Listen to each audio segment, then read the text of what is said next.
Hello folks, Engineer 775 out with, yes, you got it, you guessed it, Little Engineer 775. He's not so little anymore, he's growing up fast. He's a great helper. Anyway, back to the project at hand. We are adding a scratcher to the side of my 18-inch bucket for the Mini X. We got a project coming up where we have to move a lot of dirt. So we're gonna have a huge dirt pile, and if it rains, that dirt can wash away down into where you don't want it. So some of you already know what I'm going to do. We're going to put up some silt fence to keep the mud contained and it doesn't wash down into where you don't want it to go. So a lot of times it's required on any construction project to put up silt fence. So to do the silt fence right, you really need to get the silt fence down in a little trench, and without having a trencher on site, and when you have a bucket that's wide or you got teeth, that's kind of a pain. So a buddy of mine, he has used this, just a chunk of something like a little plowshare, and he bolts it to the side of his bucket. So I borrowed it from him, and we're just gonna add it to the side of our bucket. You want to add it so that when you're scratching across the ground, let's see here, try to get it the right orientation. You don't want your teeth of your bucket hanging up. So what we're gonna do, drop a bolt in there, Eli, would you? See if it fits. Okay, I'll drop the other bolt in. Got the other one yet? So we'll bolt them from the inside. So we've got a slight over 90-degree angle so that we know the teeth are up and not going to grab. Let's see if we did it. Did we do a good job drilling? Yay! So both of them are good. We just drilled these holes out. Now go on the other side with the washer and the nut. So you can see this kind of crazy little plow looking triangular thing. It's on the, when you're looking at the bucket, it'll be on your left side, which is nice, so you can see it easier. And you just go along and scratch in a silt fence ditch. We've got about 400 feet of silt fence to put up, so if you had to do that by hand or get a trencher, that would a pain. You just can't lay the silt fence on top of the ground. So this is going to be a kind of a heavy-duty little scratching device to make a little trench to tuck the fence down in. Can you get that nut started?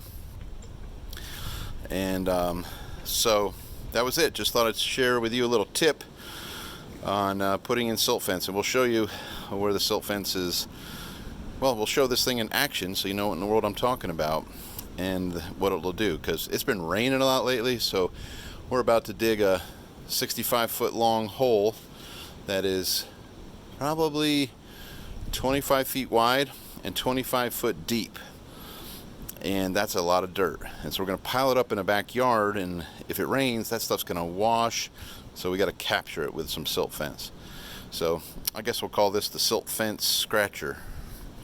Is it started? Yeah. All right, crank her up. We'll get some wrenches and you'll see this in action. Or maybe we'll just go out here and scratch a little bit in the wood. Okay, we've got our little silt fence scratcher on the bucket, and Elijah, why don't you take a look and see how this thing works. This is my first time doing it. It's a very simple thing.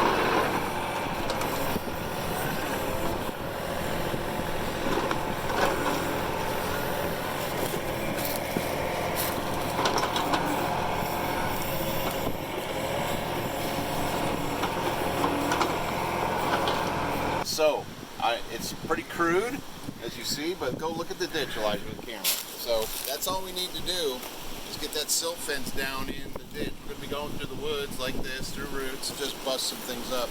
So we just bolt it on, and when we're done, we unbolt it. And so, we'll be scratching, but you can go really fast and get it about, you know, we got to do a 400 feet. We can do that in about, gosh, try and do that in about 20 minutes. And we'll put our silt fence up and not get in trouble with the neighbors. This is a quick disconnect. This is one of the best features of this thing. But I can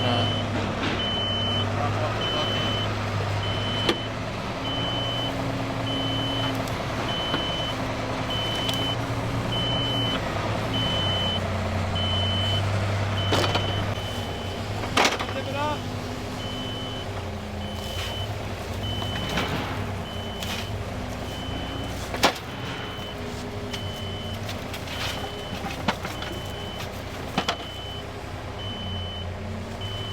Well, we're installing a silt fence, and the purpose of that is to keep the dirt that we are about to excavate from over there, if it rains, from washing where we do not want it to go off of the homeowner's property.